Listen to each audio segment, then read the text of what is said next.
Hello everybody, welcome to another episode of how I explain how I use Minecraft education in the classroom. I'm Madame Sensei. I teach Spanish, French, and Japanese to high schoolers out here in the beautiful Pacific Northwest. But this time I have a co-teacher.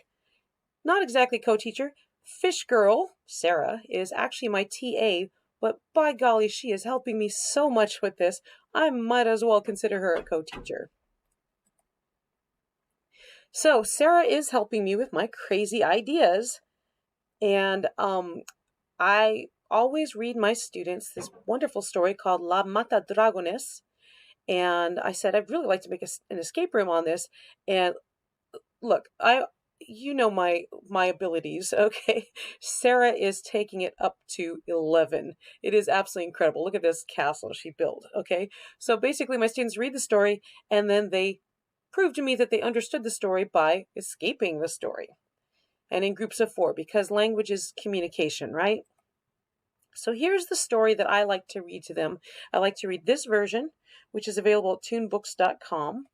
And this is by Jaime Hernandez. Make sure you find the Spanish version because there is a version in English, okay? But, you know, you can read any version of the folktale you like. Or if you just like the world, just use the world and make up your own story. That's fine. So here's the basic story because we're not quite done with it yet, but I have so many people asking me about this that I thought I'll just make a really quick video just explaining what's going on so far. We're almost done. We're just polishing it up, okay? So our heroine is a poor girl who lives in a little house. Yes, I built the house. Look at that great house I built. Her sisters get jealous of her and they accuse her of stealing money, so they frame her of stealing money. And so students in the very first room in an escape room is always the easy room, okay? So the money's this gold bricks, they're hidden under floorboards, okay?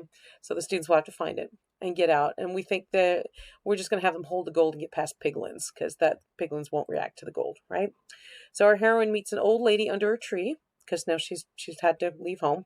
She meets an old lady under a tree, and the old lady's hungry, and so our heroine gives her a tortilla, and the old lady rewards her by giving her a magic wand. So we're going to rename a cookie a tortilla, and we're going to rename Blaze Rod magic wand. Then students are going to go to this first cooperative maze because the magic wand is telling our heroine where to go. So I don't even understand how Sarah did this, but she made a button that's going to teleport a student up to the top here.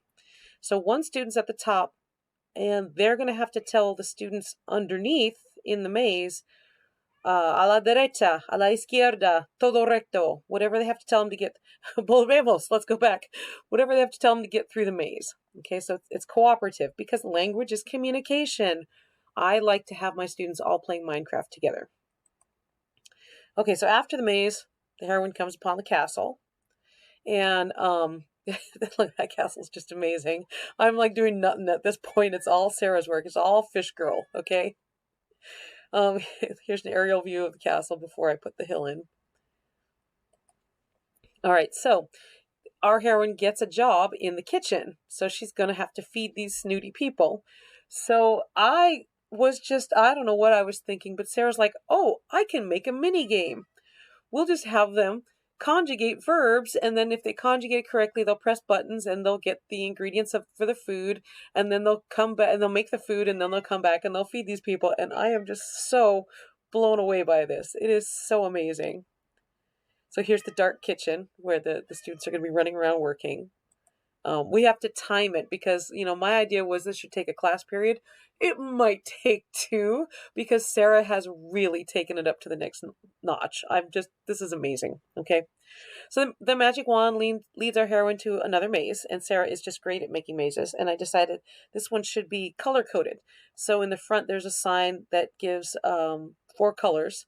And so students are going to have to keep repeating those 4 colors so that they can follow the pattern through there. So they'll get really good. I mean, they already know their colors, but I just thought this is really good reinforcement of their colors because they'll have to chant the colors to get through the maze. Okay. Then our heroine fights the dragon. And originally Sarah and we looked at each other and we're like, oh yeah, of course, the Ender Dragon. But we can't get the Ender Dragon's behavior quite right, because the Ender Dragon, of course, always wants to go back to the end. So we thought, well, we could take the students to the end. Then we thought about lag, because I've got 31 students in one of my classes, and we're going to make, 10 or 11 pathways, and there's going to be a lot of lag. So we decided we're going to have the students fight the Wither. That's close enough for now, until we figure out block bench and we're able to reprogram the Ender Dragon. And then I have another student who's talking about maybe just changing the skin of the Wither or something. So they're going to fight the Wither, and Sarah is going to make the Wither be at half health to make it easier for the students, because boy, oh boy, the Wither's kind of tough. But the students are going to come across a chest with some arrows and enchanted armor and everything, so they can get all, because some students haven't played Minecraft in 5 years, and every year I do have a student who has never played Minecraft before. And some students, of course, are professionals, so we want it to be accessible to everyone. So we're going to make it so that differentiation, you'll be able to defeat the Wither, okay? And yeah, I'm a nerd. Okay, so then there's a guy who wants to take credit for killing the dragon. So our heroine has to race him back to the kingdom. And Sarah is also great at making parkour. And I pointed out to her, look, the students are not going to be as good at parkour as I am, and I stink at parkour. So Sarah actually made 2 paths to the parkour, okay? One path is like, hey, you guys are good at parkour, take this path. The other one's the easier path. And then she was just brilliant. Right about here, she put what she calls a checkpoint. So if you get here, you're up on top of this thing, and you press a button, and suddenly scaffolding appears. So if you fall off, you can climb up the scaffolding and get back. And that's just so brilliant. So you get through the parkour, and the next thing our heroine has to do is the magic wand tells her that she has to go break into this giant's house. Now here's a scene from the book, and this is just so amazing what Sarah did here. And these are sculk sensors. And I don't understand sculk sensors, okay? I only ever played on the Xbox, and I stopped updating when it kept breaking my worlds, okay? So there's sculk sensors here, and of course there's going to be a giant warden if you trip them. So that's just so brilliant. All right, here's another view, and I'm figuring that out. Sarah's teaching me. See, Sarah has become the teacher at this point. All right, so our heroine has to, the wand tells her to go another place. So we're taking her through another maze, and in this maze, I put math problems just like I did for the Tintin escape room, the Château de Moulinsart, for my French students. So the students have to solve these math problems, and they choose the answer to the math problem, and then that'll tell them which direction to go.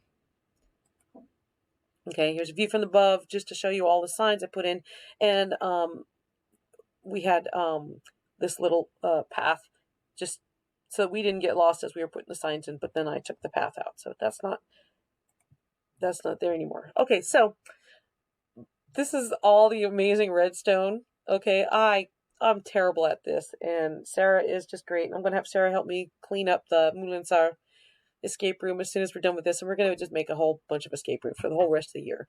This is so much fun. There's one more thing our heroine has to do, and that is at the last part, she has the magic ring that she stole from the giant, and the prince is about to get killed, and so she turns him into stone temporarily, and then turns him back. I love this folktale. This is such a great folktale. But she turns him back, but we're like, okay, how are we going to turn the prince into stone? Oh, yeah, we'll just make an iron golem. Okay, so that'll be the end of it. But we haven't quite finished that yet, and obviously we're making the whole world pretty, and when we do, I'll put a walkthrough on the channel and everything. But so many people are asking me about this, I thought I'd better make a quick video just explaining it. So stay tuned for it, and special thanks to Fish Girl for all the realization of my wacky dream.